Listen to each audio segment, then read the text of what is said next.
Bihar DElEd previous year question paper को इस session में हम डिस्कस करेंगे। Hello friends, welcome to the success केंद्रा।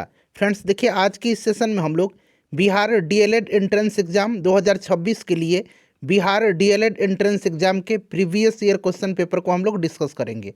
देखिए, प्रीवियस ईयर से बिहार डीएलएड एंट्रेंस एग्जाम में ढेर सारे प्रश्न जो है रिपीट भी होते हैं, इसीलिए सेशन इम्पॉर्टेंट है। इसको ध्यानपूर्वक आप पूरा देखिएगा। और इसी प्रकार से मैंने आपको ढेर सारे बिहार डीएलएड एंट्रेंस एग्जाम उसका प्रीवियस ईयर मैंने आपको कवर कराया हुआ है, तो जिन्होंने नहीं देखा है देख लीजिएगा। लिंक आपको डिस्क्रिप्शन बॉक्स में मिल जाएगा। चैनल पर अगर आप पहली बार आए हुए हैं फ्रेंड्स, तो चैनल को सब्सक्राइब कर लीजिए और जो बगल में बेल आइकन है, घंटी का निशान है, उसको भी ज़रूर दबा लीजिए, ताकि जब भी बिहार डीएलएड एंट्रेंस एग्जाम 2026 से रिलेटेड कोई भी इंपॉर्टेंट वीडियो अपलोड किया जाए तो उसका नोटिफिकेशन सबसे पहले आपके पास पहुंच जाए। तो चलिए फ्रेंड्स, बिना देरी किए हुए सेशन हम लोग स्टार्ट करते हैं। एक बार सभी लोग प्लीज़ पहले सेशन को लाइक कर दीजिए, और जब इसको कंप्लीट देख लीजिएगा, पूरा देख लीजिएगा, तो कम से कम एक ग्रुप में इसको ज़रूर ही शेयर कर दीजिएगा। तो चलिए अब हम लोग स्टार्ट करते हैं आज का सेशन। तो फ्रेंड्स देखिए, ध्यान दीजिए, जैसे मैंने आपको बताया है कि आज के इस सेशन में हम लोग Bihar DElEd entrance exam previous year question paper को डिस्कस करेंगे। और सबसे पहले हम लोग साइंस के यानी कि विज्ञान के प्रश्नों को कवर करेंगे। चलिए सब लोग प्रश्न पढ़ेंगे कि बल का एसआई मात्रक केजी मीटर पर सेकंड स्क्वायर है, इसे एक अन्य नाम से जाना जाता है, वह नाम है। देखिए कितना बेसिक और कितना बढ़िया प्रश्न पूछा गया है। देखिए अगर आप आंसर जानते हैं तो आंसर कमेंट करते चलिए, इस तरह से आपका रिवीजन होते चलेगा। देखिए बल F इक्वल टू क्या होता है, तो M इंटू ए होता है, यानी कि मास इंटू एक्सेलरेशन। तो यही मास का यहाँ पर देखिए केजी और एक्सेलरेशन का होता है मीटर पर सेकंड स्क्वायर, यही तो लिखा गया है। और इसे एक अन्य नाम से जाना जाता है, वह नाम क्या है, तो आप जानते हैं कि बल का एसआई मात्रक जो होता है ये न्यूटन होता है। न्यूटन होता है, यहाँ पर ऑप्शन नंबर बी हो जाएगा। इसको इस तरह से एन से डिनोट किया जाता है, एन से इसको डिनोट किया जाता है। क्लियर, तो ऑप्शन नंबर यहाँ पर बी करेक्ट आंसर हो जाएगा। ठीक है फ्रेंड्स, ध्यान रखिएगा।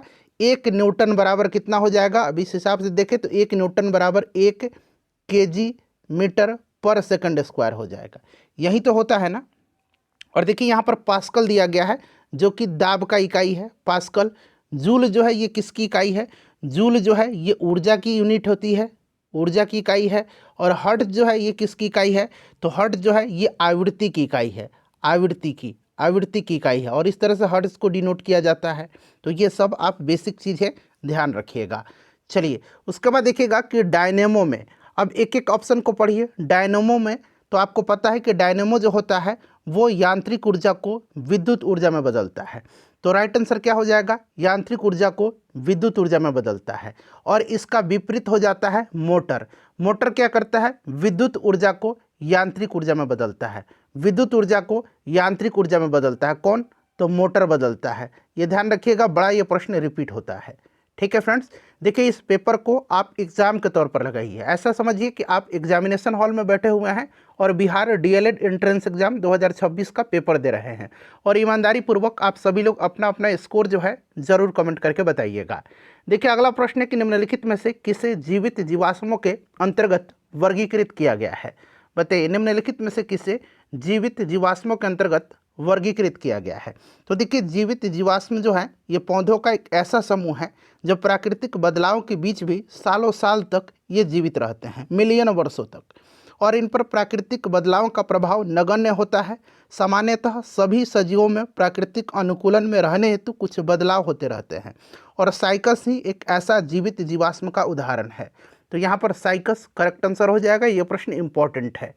ठीक है, चलिए उसके बाद देखिएगा कि जनसंख्या में भारत की वैश्विक स्थिति क्या है। मैं चाहता हूं कि इस प्रश्न का आंसर आप मुझे कमेंट करके बताएं। ठीक है ना, आप लोग बताइएगा इसका आंसर कमेंट करके। चलिए उसके बाद देखिए अगला प्रश्न है कि किसी बल्ब से 220 वोल्ट पर 2 एम्पियर की धारा प्रवाहित होती है तो फिलामेंट का प्रतिरोध होगा। अब देखिए अगर आपको ओम का नियम याद होगा तो ओम का नियम क्या होता है, V इक्वल टू होता है IR। आपको निकालना क्या है, प्रतिरोध निकालना है। तो R इक्वल टू कितना हो जाएगा, V बटा I हो जाएगा। V कितना दिया गया है, V दिया गया है 220 वोल्ट, और धारा कितना दिया गया है एम्पियर, 2 एम्पियर। तो ये कितना हो जाएगा, 110 ओम यहाँ पर राइट आंसर हो जाएगा। यहाँ पर 110 ओम हो जाएगा, ये ओम है। क्लियर, ये प्रतिरोध का ये आपका मात्रक है। चलिए उसके बाद देखिए निम्नलिखित में से किस पदार्थ का उपयोग नाभिकीय ऊर्जा के उत्पादन में किया जाता है। नाभिकीय ऊर्जा के उत्पादन में बताइए, बहुत ही अच्छा प्रश्न है। नाभिकीय ऊर्जा के उत्पादन में हमेशा रेडियो सक्रिय जो एलिमेंट होते हैं, रेडियो सक्रिय तत्व, रेडियो एक्टिव एलिमेंट, उन्हीं का इस्तेमाल किया जाता है। और नाभिकीय ऊर्जा के उत्पादन में सर्वाधिक उपयोग जो है किस तत्व का किया जाता है, तो सर्वाधिक उपयोग यूरेनियम का किया जाता है। ठीक है, चलिए उसके बाद देखिएगा कि मानव नेत्र में किस प्रकार का लेंस पाया जाता है। मानव नेत्र में जो है किस प्रकार का लेंस पाया जाता है, यानी कि मानव नेत्र जो है ये किस प्रकार की लेंस की भांति व्यवहार करता है। तो आपको याद होगा ये कॉन्वेक्स लेंस यानी कि उत्तल लेंस की भांति व्यवहार करता है। तो यहाँ पर उत्तल करेक्ट आंसर हो जाएगा। ठीक है फ्रेंड्स, इसको आप ध्यान रखिएगा। और यह लेंस बाहरी वस्तु का उल्टा प्रतिबिंब रेटिना पर बनाता है, तभी हम किसी वस्तु को देख पाते हैं। क्लियर, इसको आप ध्यान रखिएगा। क्लियर ना। और देखिए फ्रेंड्स, अगर पूछा जाए कि नेत्रदान में नेत्र के किस पार्ट को दान किया जाता है, तो कॉर्निया को किया जाता है। किसको? कॉर्निया को किया जाता है। इस चीज़ को आप ध्यान रखिएगा। चलिए उसके बाद देखिए भूकंप के दौरान मुख्य प्रघाती तरंगे से पहले किस प्रकार की ध्वनि उत्पन्न होती है। तो जो भूकंप के दौरान जो होती है प्रघाती तरंग, उनसे पहले निम्न आवृत्ति का अवस्रव्य यानी कि निम्न आवृत्ति का इंफ्रासाउंड ध्वनि उत्पन्न होती है। तो यहाँ पर निम्न आवृत्ति की अवस्रव्य ध्वनि करेक्ट आंसर हो जाएगा। ठीक है, चलिए नेक्स्ट क्वेश्चन कर लेंगे। अगला प्रश्न है कि जब एथेनॉल सोडियम के साथ क्रिया करता है तो निम्नलिखित में से कौन सी गैस निकलती है। जब एथेनॉल सोडियम के साथ अभिक्रिया करता है, ठीक है ना, जब एथेनॉल सोडियम के साथ अभिक्रिया करता है तब किस गैस का निर्माण होता है। तो याद रखिएगा ये गैस है हाइड्रोजन गैस। ठीक है, ये प्रश्न कई दफ़ा बिहार डीएलएड एंट्रेंस एग्जाम में ये रिपीट हुआ है। उसके बाद देखिएगा कि पत्तियों में फ्लोएम जो है ये कहाँ पाए जाते हैं। अच्छा, फ्लोएम जो होता है ये आपका भोजन का परिवहन करता है, और जाइलम जो है ये जल और खनिज लवणों का, जो खनिज पदार्थ हैं उनका परिवहन करता है। तो वहीं पूछा गया है कि पत्तियों में फ्लोएम जो है ये कहाँ रहता है। तो देखिए फ्लोएम पत्तियों के निचले एपिडर्मिस की तरफ रहते हैं। फ्लोएम का कार्य अभी मैंने बताया है कि पत्तियों द्वारा बनाए गए भोज्य पदार्थों का पौधे के संपूर्ण भागों तक पहुँचाना होता है। तो राइट आंसर यहाँ पर क्या हो जाएगा, पत्तियों के निचले एपिडर्मिस की तरफ। ऑप्शन नंबर यहाँ पर सी हो जाएगा। ठीक है, चलिए निम्नलिखित में से कौन सा सहजीवी संबंध का उदाहरण है। सहजीवी संबंध का बड़ा इंपॉर्टेंट क्वेश्चन है, तो ये आपको याद रखना है। ये कौन सा हो जाएगा, तो इसमें से आपका हो जाएगा शैवाल और कौन सा, फंगस। ठीक है ना, याद रखिएगा शैवाल और फंगस, ध्यान रखिएगा। तो यहाँ पर राइट आंसर आपका हो जाएगा शैवाल और कवक। ठीक है फ्रेंड्स, ध्यान रखिएगा। चलिए उसके बाद देखिएगा कि इनमें से धातु कौन सी। देखिए इसमें से धातु जो है मेटल कौन सा है, तो देखिए ये नाइट्रोजन है, ये अधातु हो जाएगा, ये ऑक्सीजन है, ये आपका सल्फर है। धातु इसमें से जो है मेटल सोडियम हो जाएगा। चलिए उसके बाद देखिएगा पूछा गया है कि शुद्ध पानी का पीएच मान क्या है। अच्छा, पीएच स्केल पर जो होता है ना, इसका रेंज 0 से लेकर के 14 तक होता है। 7 जो होता है, जिस भी वस्तु का, जिस भी चीज़ का पीएच मान 7 होगा वो उदासीन होता है, ध्यान रखिएगा। ठीक है ना, 7 से अधिक अगर जाएंगे तो ये क्षारीय प्रकृति हो जाएगा, और 7 से कम जाएंगे तो ये अम्लीय प्रकृति का होता है। और शुद्ध पानी जो होता है, अभी मैंने बताया है कि पीएच मान इसका 7 होता है क्योंकि ये उदासीन होता है। खाने वाला नमक भी याद रखिएगा, इसका भी पीएच मान मतलब 7 ही होता है, ये भी उदासीन ही होता है। ठीक है, चलिए उसके बाद देखिएगा कि ऑटोटोमी और पुनर्जन्म अच्छी तरह से चिन्हित है। तो फ्रेंड्स ये आपका इकाइनोडर्मेटा और कुछ रेप्टाइल्स तथा कुछ एम्फीबियन में पाए जाते हैं। ठीक है ना, तो यहाँ पर आप देखिए इकाइनोडर्मेटा दिया गया है, साथ ही साथ अभी मैंने बताया है कि कुछ रेप्टाइल्स यानी कि कुछ सरीसृप और कुछ एम्फीबियन यानी कि उभयचर में पाए जाते हैं। और इस हिसाब से देखें तो ऑप्शन डी में इकाइनोडर्मेटा दिया गया है। इस चीज़ को आप ध्यान रखिएगा। जैसे आपने देखा है ना कि छिपकली के पूंछ का फिर से जम जाता है, उग जाता है। ठीक है, तो ये आपका सरीसृप में आता है छिपकली, इसलिए मैंने अभी आपको बताया है कि ये ऑटोटोमी तथा पुनर्जनन जो है ये आपके गुण है इकाइनोडर्मेटा, कुछ रेप्टाइल्स और कुछ उभयचर में। नेक्स्ट क्वेश्चन है निम्नांकित में से कौन सा कथन जो है वाष्पीकरण पर आर्द्रता का पड़ने वाला प्रभाव के संबंध में सत्य है। बताइए, सभी ऑप्शन आपको दिख रहे हैं। तो देखिए आर्द्रता बढ़ने पर वायुमंडल में जलवाष्प की मात्रा बढ़ती है, और जब जलवाष्प की मात्रा बढ़ेगी तो वाष्पीकरण की दर में कमी आती है। ठीक है, इस चीज़ को आप ध्यान रखिएगा। आर्द्रता बढ़ने पर जो है, अभी मैंने बताया जलवाष्प की मात्रा जो है बढ़ती है, वाष्पीकरण की दर कम होती है। ठीक है ना, तो आर्द्रता बढ़ने पर क्या होगा, वाष्पीकरण की दर घटता है। ठीक है। और देखिए वाष्पीकरण की दर किन किन बातों पर निर्भर करती है, तो तापमान पर, आर्द्रता पर, वायु के वेग पर और वायु के संपर्क में आए द्रव्य के क्षेत्रफल पर। तो ये पॉइंट आप ध्यान रख लीजिए। देखिए फ्रेंड्स, आगे बढ़ने से पहले हम बात करेंगे बिहार डीएलएड एंट्रेंस एग्जाम 2026 की बेस्ट बुक के बारे में, जो कि चक्षु पब्लिकेशन का है। यहाँ पर आप देख भी सकते हैं, चक्षु पब्लिकेशन का यह बुक है बिहार डीएलएड संयुक्त प्रवेश परीक्षा 2026 के लिए। ये संपूर्ण स्टडी गाइड है और पूरा जो आपका सिलेबस है, पूरा जो पाठ्यक्रम है उस पर आधारित है। देखिए इस बुक की खासियत मैं आपको दिखा दे रहा हूँ। यहाँ पर आप देख सकते हैं, इसमें जो एग्ज़ाम का पैटर्न है वो दिया गया है कि किस विषय से कितने प्रश्न पूछे जाएंगे और कितने अंक के पूछे जाएंगे। तो ये पूरा यहाँ पर आपको देखने को मिल जाएगा। साथ ही साथ देखिए विषय सूची में आप देख सकते हैं, ये प्रीवियस ईयर का क्वेश्चन पेपर है जो अभी 2025 में पेपर हुआ है। 2024 का भी इसमें, 2023 का भी, 22 का भी क्वेश्चन पेपर दिया गया है। यहाँ पर आप देख सकते हैं जो विषय है पूरा यहाँ पर डिटेल में जो है सारे चैप्टर्स आपको देखने को मिल जाएंगे सभी विषय के। हिंदी का देख लीजिए, उसी प्रकार से सामान्य विज्ञान का, सामाजिक अध्ययन का, इंग्लिश का, और यहाँ पर आप देख सकते हैं रीजनिंग का। ठीक है ना फ्रेंड्स। तो और यहाँ पर देखिएगा पूरा ये प्रीवियस ईयर का क्वेश्चन पेपर दिया गया है। और ख़ास बात क्या है कि इसका जो सॉल्यूशन दिया गया है वो पूरे डिटेल में सॉल्यूशन दिया गया है। यहाँ पर आप देख सकते हैं पूरा डिटेल में यहाँ पर आपको सॉल्यूशन देखने को मिल जाएगा, पूरा डिटेल में सॉल्यूशन मिल जाएगा। बहुत ही बेस्ट बुक है बिहार डीएलएड एंट्रेंस एग्जाम 2026 के लिए। बिहार डीएलएड एंट्रेंस एग्जाम 2026 के लिए चक्षु के स्टडी गाइड के साथ साथ आप चक्षु पब्लिकेशन का बिहार डीएलएड का ये प्रैक्टिस सेट भी आप ले सकते हैं और आप अपनी तैयारी को इसके साथ और भी मजबूत कर सकते हैं। देखा, चलिए एक गाड़ी का ओडोमीटर क्या नापता है, तो ओडोमीटर के द्वारा क्या मापा जाता है, वाहनों के द्वारा तय की गई दूरी को। ठीक है ना, तो गाड़ी द्वारा तय की गई दूरी, option number A right answer हो जाएगा। चलिए निम्न में से कौन सी क्रांति खाद्यान्न उत्पादन की वृद्धि में सहयोग किया, खाद्यान्न उत्पादन की वृद्धि में, तो खाद्यान्न उत्पादन से संबंधित हरित क्रांति है। भारत में हरित क्रांति के जनक डॉक्टर एम.एस. स्वामीनाथन हैं और विश्व में अगर पूछेगा हरित क्रांति के जनक तो डॉक्टर नॉर्मन बोरलॉग हैं। ठीक है, ये नाम याद रखिएगा। श्वेत क्रांति, जिसको कि ऑपरेशन फ्लड भी कहा जाता है, ये दुग्ध उत्पादन से संबंधित है और इसके जनक डॉक्टर वर्गीज कुरियन को माना जाता है। नीली क्रांति जो है ये आपको भी याद होगा, ये मत्स्य उत्पादन से संबंधित है, मछली से। उसके बाद देखिए पृथ्वी के वायुमंडल में कार्बन डाइऑक्साइड गैस की मात्रा कितनी होती है, तो पृथ्वी की अगर बात करते हैं तो वायुमंडल में कार्बन डाइऑक्साइड की मात्रा 0.03% हो जाएगा, जो कि आप यहाँ पर देख सकते हैं ऑप्शन नंबर ए में दिया गया है। सबसे ज़्यादा नाइट्रोजन है 78%, ठीक है ना, और ऑक्सीजन लगभग 21%, ऑर्गन 0.9% और कार्बन डाइऑक्साइड याद रखिएगा 0.03%। चलिए मोल किसकी इकाई है, यहाँ पर पूछा गया है, तो मोल जो है ये पदार्थ के मापने की इकाई है मोल। ठीक है ना, और आपको याद रखना है एक मोल पदार्थ में उस पदार्थ के कणों की संख्या जो एवोगाद्रो संख्या होती है, एवोगाद्रो नंबर है 0.023 इंटू 10⁻23।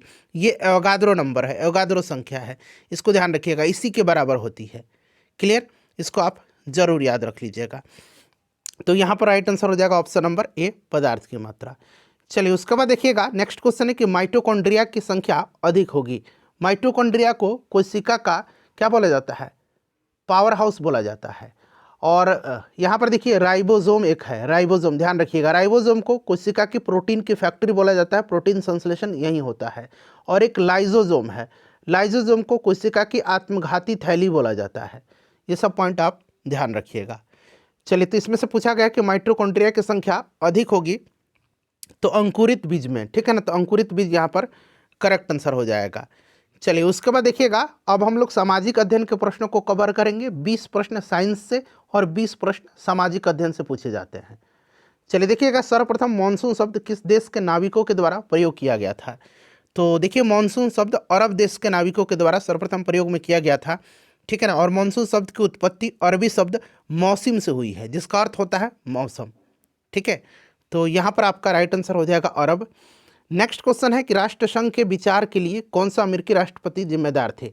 ये राष्ट्रसंघ है, लीग ऑफ नेशन इसको बोला जाता है। इसका गठन प्रथम विश्व युद्ध के समाप्ति के बाद हुआ था, ठीक है ना, 1920 में। इसको ध्यान रखिएगा। वुडरो विल्सन थे उस समय अमेरिकी राष्ट्रपति, ध्यान रखिएगा। तो यहाँ पर वुडरो विल्सन करेक्ट आंसर हो जाएगा। ठीक है फ्रेंड्स, और संयुक्त राष्ट्र संघ तो 1945 में गठित हुआ था, बट ये राष्ट्र संघ है, अंग्रेजी में इसको लीग ऑफ नेशन बोला जाता है। ठीक है। उसके बाद देखिए अमेरिकी स्वतंत्रता संग्राम में अंग्रेजों का सेनापति कौन था? तो लॉर्ड कॉर्नवालिस था उस समय। कॉर्नवालिस हो जाएगा राइट आंसर। क्लियर ना, ध्यान रखिएगा, कॉर्नवालिस था। ठीक है फ्रेंड्स, चलिए इसको आप ध्यान रखिएगा। और अमेरिका स्वतंत्रता संग्राम जो था इसका तात्कालिक कारण बोस्टन की चाय पार्टी थी जो 1973 में हुई थी, ये भी आप ध्यान रखिएगा। चलिए कॉर्नवालिस हो जाएगा। उसके बाद देखिएगा नेक्स्ट क्वेश्चन है कि भारत में लोकतंत्र की सफलता में सबसे बड़ी बाधा क्या है? तो सबसे बड़ी अगर बाधा करते हैं बात तो इसमें से सभी हो जाएंगे, शिक्षा, गरीबी और मतदान का दुरुपयोग। तो इस प्रकार से देखा जाए तो एक से अधिक यहाँ पर राइट आंसर हो जाएगा। ठीक है, इनमें से सभी। उसके बाद देखिए तेलुगु स्वाभिमान का नारा किस राज्य में दिया गया था? तेलुगु स्वाभिमान का नारा ये आंध्र प्रदेश में दिया गया था। विधानसभा चुनाव के दौरान 1983 में एनटी रामाराव के द्वारा, तेलुगु देशम पार्टी के नेता हैं एनटी रामाराव, इन्हीं के द्वारा दिया गया था। ठीक है, इसको आप ध्यान रखिएगा। चलिए, तो यहाँ पर राइट आंसर हो जाएगा आंध्र प्रदेश। उसके बाद देखिएगा कि अमेरिका में राज्यसभा को क्या कहा जाता है? अमेरिका में, तो देखिए अमेरिका में राज्यसभा को सीनेट कहा जाता है। सीनेट कहा जाता है, ठीक है ना, इसको आप ध्यान रखिएगा, सीनेट कहा जाता है। नेक्स्ट क्वेश्चन हमारा कि साइमन कमीशन जो है किस वर्ष भारत आया था?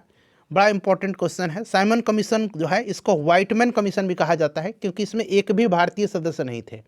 ठीक है फ्रेंड्स, और यह आया था 3 फरवरी 1928 को। क्लियर, इसको ध्यान रखिएगा, 3 फरवरी 1928 को भारत आया था। इसको व्हाइटमैन कमीशन कहा जाता है, इसको भी आप ध्यान रखिएगा। नेक्स्ट क्वेश्चन है हमारा कि किस वर्ष हिटलर ने वर्साई की संधि को अस्वीकार किया था? वर्साई की संधि प्रथम विश्व युद्ध के समाप्ति के बाद हुआ था, जर्मनी और मित्र राष्ट्र के बीच हुआ था। इसको आरोपित संधि के नाम से भी जाना जाता है, वर्साई की संधि को। ठीक है फ्रेंड्स, और वर्साई की संधि जो है इसको ध्यान रखिएगा कि 1936 में निशस्त्रीकरण संबंधी वर्साई की शर्तों की सभी मर्यादाओं को हिटलर ने स्वीकार कर दिया था। इस चीज़ को आप ध्यान रखिएगा। और दूसरा विश्व युद्ध में जो है हिटलर ने जर्मनी का नेतृत्व किया था। ठीक है, तो यहाँ पर 1936 हो जाएगा। उसके बाद देखिएगा कि बाघ परियोजना की शुरुआत कब हुई थी? प्रोजेक्ट टाइगर की शुरुआत कब हुई थी? तो 1973 में हुई थी। ध्यान रखिएगा, 1973 में प्रोजेक्ट टाइगर की शुरुआत हुई थी। और टाइगर मैन ऑफ इंडिया कहा जाता है कैलाश सांखला को, ये भी याद रखिएगा, 1973 में। ठीक है फ्रेंड्स, इसको आप ध्यान रखिएगा। चलिए, और प्रोजेक्ट एलिफेंट पूछा जाएगा तो 1992, प्रोजेक्ट हाथी, ध्यान रखिएगा। 1917 ईस्वी में कौन सा देश प्रथम विश्व युद्ध से अलग हो गया था? तो 1917 में जो है बोल्शेविक क्रांति हुआ था रसिया में, और उसी के बाद जो है ब्रेस्ट लिटोवस्ट की संधि हुई थी। ध्यान रखिएगा, किसकी संधि हुई थी? ब्रेस्ट लिटोवस्क की संधि हुई थी, जिसके तहत जो है प्रथम विश्व युद्ध से रसिया जो है अलग हो गया था। ठीक है, तो यहाँ पर आपका रूस करेक्ट आंसर हो जाएगा। देखिए अंतर्राष्ट्रीय मुद्रा कोष का मुख्यालय क्या है? कहाँ पर है? इंटरनेशनल मॉनेटरी फंड इसको बोला जाता है, और इसका हेडक्वार्टर जो है ये वाशिंगटन डीसी में है। इसकी स्थापना 1944 में ब्रेटन वुड्स सम्मेलन में किया गया था। ठीक है, तो यहाँ पर वाशिंगटन डीसी हो जाएगा। चलिए, उसके बाद देखिए श्रीलंका की सबसे ऊंची चोटी कौन सी है? तो श्रीलंका की जो सबसे ऊंची चोटी है वो जो है क्या नाम है इसका? पिद्रू तलगला है। ठीक है ना, इसको ध्यान रखिएगा। और श्रीलंका की सबसे लंबी नदी महावेली गंगा है, ये भी आप ध्यान रखिएगा। ठीक है, चलिए उसके बाद देखिएगा टाटा आयरन एंड जो स्टील कंपनी है, टाटा आयरन एंड कंपनी की स्थापना कब किया गया था? बड़ा इंपॉर्टेंट क्वेश्चन है ये। तो इसकी स्थापना कब किया गया था फ्रेंड्स? 1907 में जमशेदपुर में किया गया था। ठीक है ना, टिस्को जिसको बोला जाता है, टिस्को की स्थापना। क्लियर, तो इसको ध्यान रखिएगा, 1907 में झारखंड में जमशेद जी टाटा के द्वारा। सिमलीपाल बायोस्फीयर रिजर्व जो है ये किस राज्य में है? सिमलीपाल उड़ीसा में है। सिमलीपाल कहाँ पर है? उड़ीसा में। भीतरकनिका भी उड़ीसा में है, भीतरकनिका पूछेगा तो ये भी आप ध्यान रखिएगा, ये उड़ीसा में है। ठीक है ना। बिहार में देखिए कांवर झील बिहार में है, उदयपुर वन्य जीव अभयारण्य पश्चिम चंपारण में है, वाल्मीकि टाइगर रिजर्व पश्चिम चंपारण में है, भीम बांध वन्य जीव अभयारण्य मुंगेर में है। तो एटलीस्ट इतना आप याद रखिएगा। ककोलत जलप्रपात पूछा जाता है, नवादा में है। ठीक है, ककोलत जलप्रपात। चलिए, पृथ्वी की सतह का कितना हिस्सा पानी से ढका हुआ है? तो ये कितना हिस्सा पानी से ढका हुआ है फटाफट बता दीजिएगा। तो फ्रेंड्स 3/4, ठीक है ना, पृथ्वी की सतह की 3/4 हिस्सा पानी से ढका हुआ है, जिसमें 97.5% लवण जल है और मात्र 2.5% ही ताज़ा जल है। तो यहाँ पर राइट आंसर क्या हो जाएगा, 3/4। ठीक है। उसके बाद देखिए इनमें से मोटा अनाज कौन सा है, तो ज्वार बाजरा रागी ये सब मोटा अनाज के उदाहरण हैं, मोटा अनाज हैं ये। ठीक है। चलिए उसके बाद देखिएगा कि इनमें से किस देश को सामाजिक विभेद के कारण विखंडन का सामना करना पड़ा था, बताइए। तो देखिए 90 के दशक की अगर हम बात करते हैं तो यूगोस्लाविया एक देश है। यूगोस्लाविया में सामाजिक विभेद के कारण विखंडन का सामना करना पड़ा था और अंत में यूगोस्लाविया 7 स्वतंत्र देशों में विभक्त हो गया। तो ये यूगोस्लाविया हो जाएगा। ठीक है। अच्छा, विविध खेती इसमें से पूछा गया है। विविध खेती क्या है, जिसको कि डाइवर्सिफाइड फार्मिंग बोला जाता है। यह एक तरह का खेती का प्रकार है और इस प्रकार की खेती में एक ही खेत में कई फसलें उगाई जाती है। ठीक है ना, जहाँ पर 50 सेंटीमीटर से कम वर्षा होती है वैसी जगह पर। तो यहाँ पर हो जाएगा खेती का प्रकार है, खेती की प्रणाली है, बताइए। तो खेती का एक प्रकार है, ठीक है ना, खेती का ये एक प्रकार है। तो यहाँ पर राइट आंसर क्या हो जाएगा, बता दीजिए फटाफट। तो देखिए इसमें से correct answer option number A हो जाएगा। उसके बाद देखिएगा कि सर्वाधिक लोकप्रिय चुनाव आयुक्त कौन थे। भारत के प्रथम चुनाव आयुक्त सुकुमार सेन हैं, ध्यान रखिएगा। और सबसे लोकप्रिय हैं टी.एन. सेशन। टी.एन. सेशन सर्वाधिक लोकप्रिय हुए हैं। ठीक है ना फ्रेंड्स, इस चीज़ को ध्यान रखिएगा। और उन्होंने जो है वीटो की खरीद फरोख्त पर सख्त कार्रवाई की और चुनाव से संबंधित कई सुधार किए हैं, याद रखिएगा। उसके बाद देखिएगा कि विश्व में सबसे अधिक वर्षा किस स्थान पर होती है। तो सबसे अधिक वर्षा जो है ये होती है कहाँ पर, मौसिनराम में। कहाँ पर होती है फ्रेंड्स, मौसिनराम में होती है। तो ऑप्शन नंबर यहाँ पर बी करेक्ट आंसर हो जाएगा। बताइए इनमें से कितने प्रश्नों का आंसर आपने सही सही दिया है, अपना स्कोर बता दीजिए, सेशन को लाइक कर दीजिए और इसको एक ग्रुप में फ्रेंड्स शेयर जरूर कर दीजिए।